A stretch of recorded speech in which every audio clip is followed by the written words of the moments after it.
Минюст на сегодняшний день выполняет функции, как вы знаете, экспертиза нормативных правовых актов, участвует в разработке проектов нормативных правовых актов. В то же время самый основной, один из основных моментов – это разрабатывает нормативно-правовые акты по реализации решений Конституционной палаты Верховного суда Кыргызской Республики.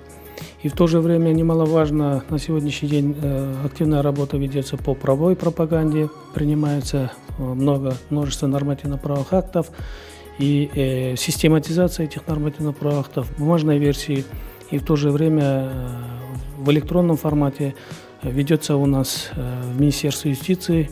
Для этого у нас разработана центральная база данных нормативно-правовых актов. На сегодняшний день оно модернизируется, и активно граждане заходят. Число посетителей в этой электронной базе уже увеличивается. Соответственно, мы считаем, что это тоже позволяет улучшить правовую культуру, правовую информированность населения на самом деле.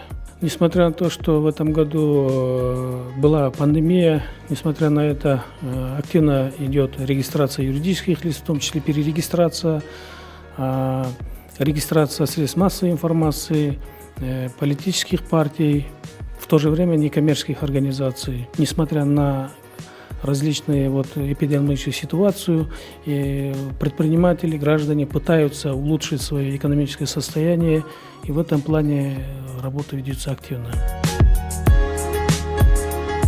2020 год проделана работа в плане цифровизации. Была внедрена онлайн-регистрация юридических лиц. Также вторым этапом мы планируем также сделать онлайн-перерегистрацию и ликвидацию юридических лиц. На сегодняшний день по онлайн-регистрации подало всего 30 заявлений, из них 26 мы зарегистрировали в онлайн-режиме. Если говорить по статистике, за 2020 год всего по сегодняшний день зарегистрировано 9200 юридических лиц. Также среди них есть юридические лица, которые прошли процедуру перерегистрации и ликвидации. Также всего по нашему управлению за 2020 год поступило более 12 тысяч корреспонденций.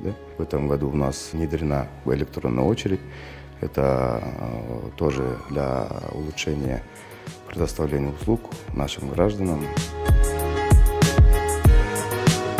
Одной из функций Министерства юстиции является регистрация прав требования в отношении движимого имущества. Наш отдел регистрации залогов занимается этим реестром. Была внедрена в онлайн-режиме в 2017 году. Она удобна для пользования. Чтобы получить доступ к этому реестру, нужно заключить договор с Министерством юстиции и получить доступ к этой системе, которая позволяет на местах, не приходя в Министерство юстиции, проводить регистрацию прав требований в отношении движимого имущества, вносить изменения в него, прекращать их по исполнению обязательств, а также получать информацию из реестра о наличии залога в реестре. Для удобства заявителей, пользователей на сайте Министерства юстиции размещена информация, а также сам реестр для пользования. Для непользователей нашей системы для удобства размещено поиск в реестре, который позволяет проверять информацию по залогодателю, по ИНН или по ПИНу для физических лиц, а также по госномеру авто, либо по ВИН-коду авто. Также можно проверить информацию по предмету залога. Управление экспертизы проектов актов проводит специализированные виды экспертиз по 4 направлениям. Это правовая, правозащитная, антикоррупционная и гендерная. Экспертиза направлена на то, чтобы выявить в проектах возможные противоречия, пробелы либо потенциально коррупционные нормы. Также в рамках экспертизы выявляются риски, которые в правоприменении могут привести к негативным либо нежелательным последствиям. В 2020 году в Министерство юстиции поступило 2400 проектов НПА, по итогам которых были подготовлены соответствующие заключения. Также в этом году мы разработали и в пилотном режиме запустили единый портал общественного обсуждения проектов НПА. Это такая площадка, где размещаются все проекты НПА, и каждый гражданин может ознакомиться с ними и оставить к ним свои замечания, предложения, комментарии. Орган-разработчик должен в течение 7 рабочих дней ответить на эти комментарии. Ответы должны быть обоснованными. И все поступающие комментарии граждан и ответы разработчика, они являются публичными и доступными. Пилотный режим мы запустили в августе 2020 года, и с этого периода по состоянию на сегодняшний день на едином портале уже размещено свыше 90 проектов НПА. Поступило 2 комментария от граждан, на которые органами-разработчиками были даны ответы. Единый портал, он также обладает широкими функциональными возможностями, такими как развернутой поисковой системой проектов НПА. Есть статистическая информация, которая автоматически подсчитывается порталом. Также у граждан есть возможность подписаться на интересующую отрасль законодательства для того, чтобы получать уведомления об инициировании тех или иных проектов.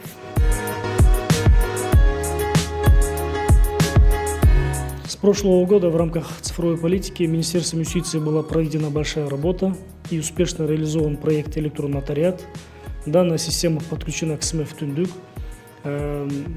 Информационная система в настоящее время реализована в части регистрации всех нотариальных действий, совершаемых нотариусами Кыргызской Республики в едином реестре нотариальных действий, а также в ближайшее время планируется запуск в пилотном режиме других дополнительных новых функций в части регистрации совершаемых нотариальных действий со стороны заграничных учреждений Кыргызской Республики, а также органов местного самоуправления, а также другие, конечно, функции, которые будут позволять способствовать упрощению работы с системой не только для нотариусов, но и для сотрудников министерства и граждан.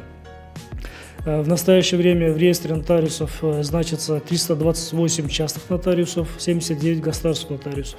Всего по итогам 9 месяцев 2020 года совершено около 936 тысяч нотариальных действий, за них взыскано государственной пошлины около 104 миллионов сомов.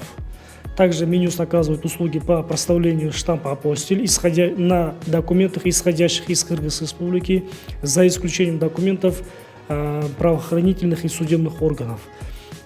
Проставление апостиля можно будет, или получить услугу по проставлению апостиля можно получить во всех территориальных подразделениях и в центральном аппарате министерства, кроме Чуй-Бишкекского управления юстиции. Документы сдаются с 9 часов до 11 часов, выдача документов после 4 часов вечера. Также планируется перевод данной услуги в электронный формат, для чего в настоящее время проводится соответствующая работа. С этого года Министерство юстиции начало создавать дома юстиции. Вообще идея она возникла из-за того, что большинство у нас территориальных органов юстиции размещается в частных домах, где не соблюдаются санитарные нормы, квадратура, там пожарная безопасность и так далее. Для этой цели нашим министром был поднят на уровне правительства вопрос о строительстве домов юстиции. Правительство поддержало, и распоряжением выделены 10 миллионов сомов для строительства 6 объектов юстиции. Это в райцентрах Манасского района, Жетыгузского района, Джумгальского района, Карасуйского и Алабукинского района и в городе Ташкумыр. На сегодняшний день эти дома юстиции уже строятся. Из-за того, что сейчас уже зимний период, некоторые уже там Джумгальский, Манасский район уже приостановлены, и в настоящее время Ташкумыр и Алабука уже подходят к завершению. Если погода позволит, то Ташкумыр и Алабука до конца этого года возможно уже завершат, а остальные 4 уже ближе к лету следующего года. В этих домах юстиции будут размещаться наши районные государственные нотариальные конторы с соответствующим архивным помещением, территориальные органы пробации и Центра государственной юридической помощи, госадвокаты. Кроме этого, у нас идут ремонтные работы за счет донорских средств в некоторых городах нашей республики. Вот. В целом у нас для нотариальных контор в прошлом году были закуплены новые комплекты компьютерной техники всех государственных нотариальных контор. И на сегодняшний день до конца года будут поставлены электронные очереди для государственных нотариальных контор города Бишкек.